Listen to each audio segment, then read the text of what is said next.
দর্শক আসসালামু আলাইকুম। কানাডা থেকে আমি সাকিব। আজকে আপনাদের আবারও স্বাগত জানাচ্ছি। আজ 16ই ডিসেম্বর সকালে ভিডিওটি ধারণ করছি কিছুক্ষণ আগের খবর, যে সেটা হচ্ছে যে কানাডার প্রাইম মিনিস্টার জাস্টিন ট্রুডোর মন্ত্রিসভা থেকে দুইজন মন্ত্রী পদত্যাগ করেছেন।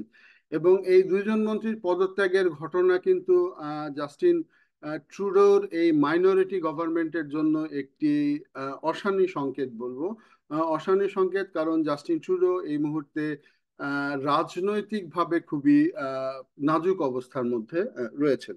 তো রাজনৈতিকভাবে নাজুক অবস্থার মধ্যে রয়েছেন, সেটা হচ্ছে যে দেশের ইকোনমিক অবস্থা এই মুহূর্তে খুবই খারাপ, হাউজিং ক্রাইসিস এবং ইমিগ্রেশন নিয়ে একটি ঝামেলা, দ্রব্যমূল্যের ঊর্ধ্বগতি।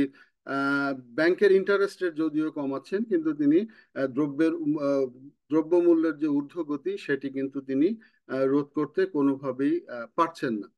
আর অন্যদিকে যেটা হচ্ছে যে মরার উপরে খড়ার ঘা, সেটা হচ্ছে যে আমেরিকার 25% একটি ট্যারিফ ঘোষণার যে একটি ট্যারিফ ঘোষণা। তো এই সমস্ত বিষয় আশয়ের মধ্যে আজ যেটা হলো যে সেটা হচ্ছে যে আহ, জাস্টিন ট্রুডো সরকারেরই দুইজন মিনিস্টার আজ পদত্যাগ করলেন। এবং একজন হচ্ছেন গিয়ে ক্রিস্টিয়া ফ্রিল্যান্ড। আপনারা জানেন যে কানাডার উপপ্রধান মন্ত্রী এবং হাউজিং মিনিস্টার শন ফ্রেজার, তিনি পদত্যাগ করেছেন।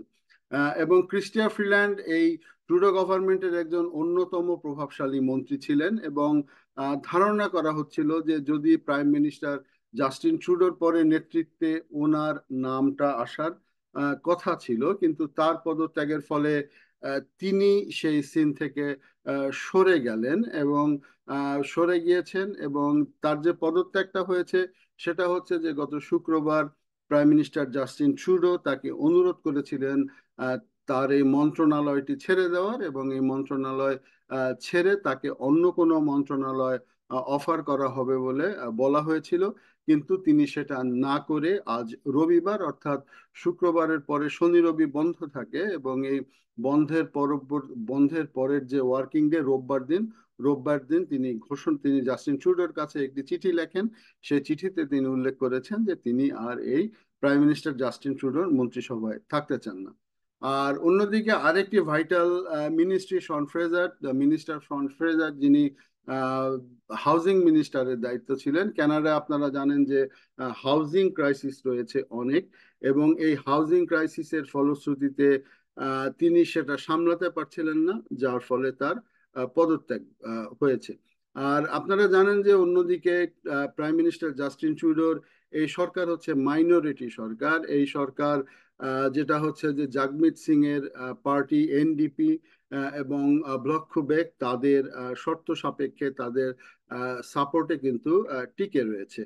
আর অন্যদিকে যেটা হচ্ছে যে এনডিপি তারাও জানিয়েছে যে তারা এখন আর নিঃস্বার্থভাবে জাস্টিন ট্রুডোকে সমর্থন করবেন না।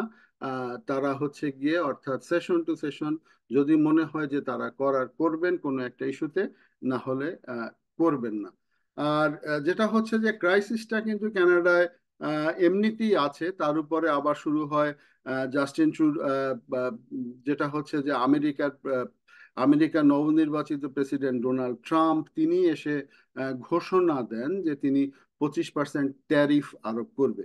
তো এই ট্যারিফ আরোপের কানাডার যে একটি ক্যাবিনেটের যে একটি উচ্চ পর্যায়ের কমিটি গঠন করা হয়, এবং সেই কমিটির কিন্তু চেয়ার ছিলেন এই ফ্রিল্যান্ড চেয়ার ছিলেন, অর্থাৎ তাকে, তার দায়িত্ব ছিল যে আমেরিকার সাথে যে নেগোসিয়েশন, সেই নেগোসিয়েশন বা দেন দরবারে তাকে প্রধান করে এই ধরনের যে নেগোসিয়েশন চলবে সেটা।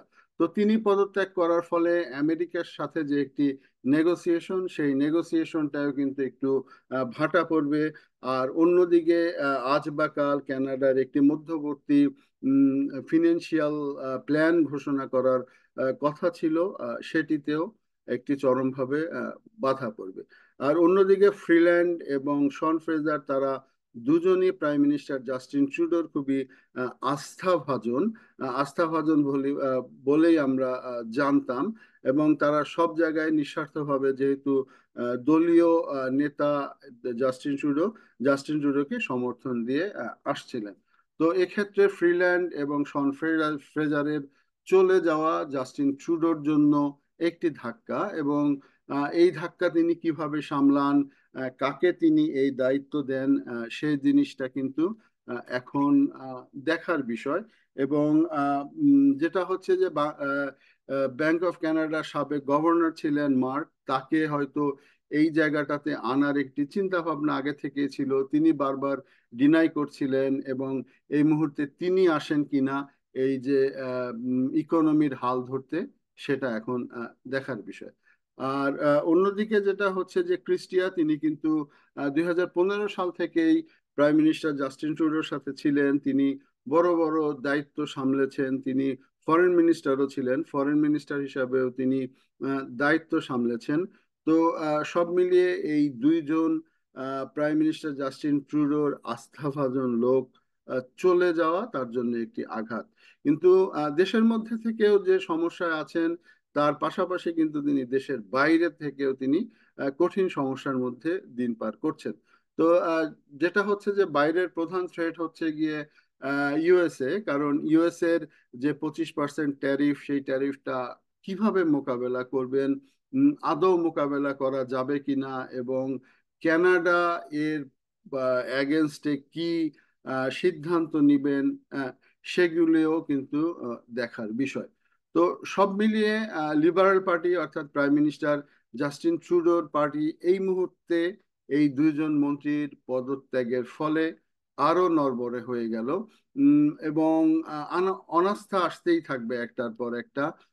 এবং সেই অনাস্থা যদি আসে, এবং সেক্ষেত্রে যদি এনডিপি যদি তার সমর্থন উঠিয়ে নেয়, তাহলে হয়তো জাস্টিন ট্রুডোর জন্য একটি বিপর্যয় হবে।